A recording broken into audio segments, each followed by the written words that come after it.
So, we have much earlier records for Paul's life than for Muhammad's life. Paul was a brilliant scholar. Muhammad was an illiterate 7th century caravan trader.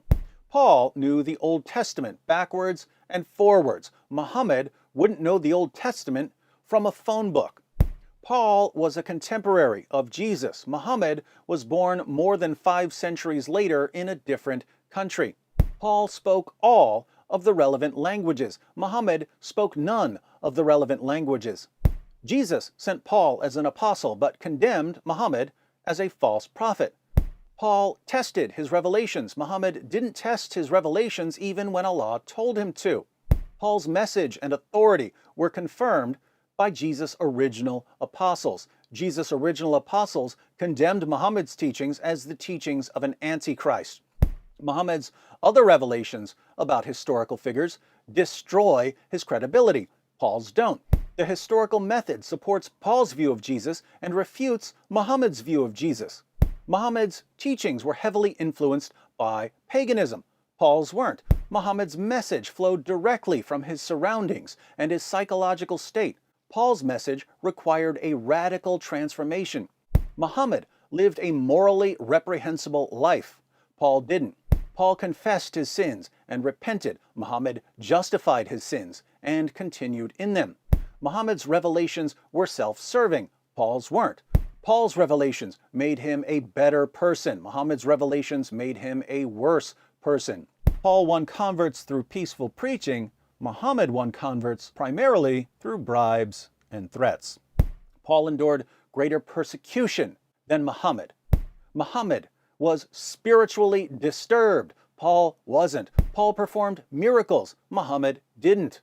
Paul died an honorable death as a martyr. Muhammad died a disgraceful death as a false prophet.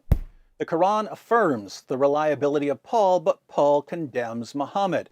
Muhammad's message self-destructs. Paul's doesn't. Muhammad's message insults Jesus.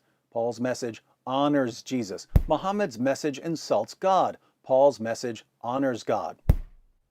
Every possible way we can compare these two men in terms of their reliability, Paul wins.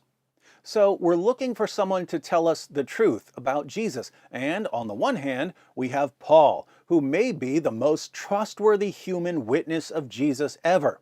Other people might be more reliable in particular ways, but when we look at the entire collection of features that make Paul a reliable witness, scholarly training, knowledge of the Old Testament and of various languages, a desire to test his revelations, confirmation by Jesus and his original followers, impenetrable moral fiber, miracles, power over demons, patient endurance in the face of persecution, even to the point of martyrdom. Who's more reliable than the Apostle Paul? Are you starting to understand why Jesus chose Paul as an apostle? On the other hand, we have an illiterate caravan trader from the wrong place at the wrong time who stands condemned by Jesus and by his original apostles and by Paul, who didn't test his revelations, who delivered all sorts of nonsensical revelations about other historical figures, who was influenced by his pagan surroundings and his abnormal psychology, who lived a morally reprehensible life and justified his sins and received self-serving revelations, who won converts primarily through bribes and intimidation, who was spiritually disturbed, admittedly delivering a revelation from Satan and claiming to be a victim of black magic, whose entire message self-destructs because he affirmed books that contradict his own book, whose message insults God, Jesus, and Jesus' apostles, and whose death exposes him as a false prophet according to the standard supplied by his own revelations. Show me anyone less reliable than Muhammad if we're having a discussion about Jesus. And yet our Muslim friends insist that when the least reliable person in history tells us about Jesus, and the claims of the least reliable person in history contradict known facts about Jesus, we should put the blame on the most reliable person in history and call him a deceiver so that we can go on believing the claims of the least reliable person in history. This is how Islam forces its adherents to think. To call this a ridiculous methodology would be an insult to all other ridiculous methodologies. Paul completely outclasses Muhammad. And guess what, Muslims of the world? Paul's not even our main guy. Jesus is our main guy. Paul, a guy who's not even our main guy, thoroughly embarrasses your only guy. You've only got one guy, Muhammad. You think you've got God and angels and prophets and so on, but it's really just one guy telling you what to believe about everyone else. One guy telling you what to believe about 50 other guys doesn't mean you've got 51 witnesses. It's still just one guy. In Christianity, we don't have to base our beliefs on a single witness. The prophets who came before Jesus confirmed his message. Jesus' disciples confirmed his message. The Father confirmed his message. The Holy Spirit confirmed his message. Angels confirmed his message. We have a cloud of witnesses affirming our beliefs even without Paul.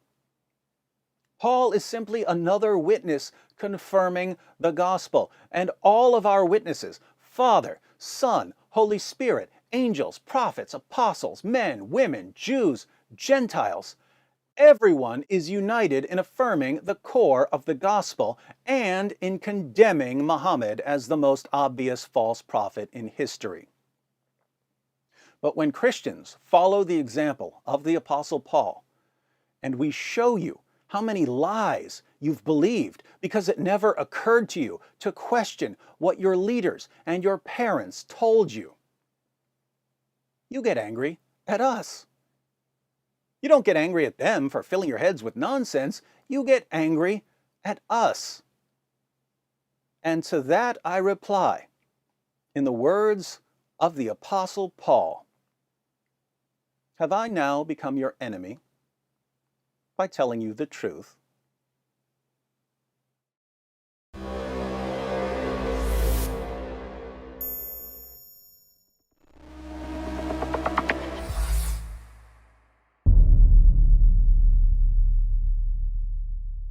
Hi everyone, thanks for watching. In case you stumbled upon this video while browsing or searching, I wanted to let you know that it's part of a series comparing Paul and Muhammad, and this is the end. So if you'd like to see the full series, be sure to click on the playlist. If you're already in the playlist, congratulations, it looks like you made it to the end. Let me know what you thought of this series in the description box.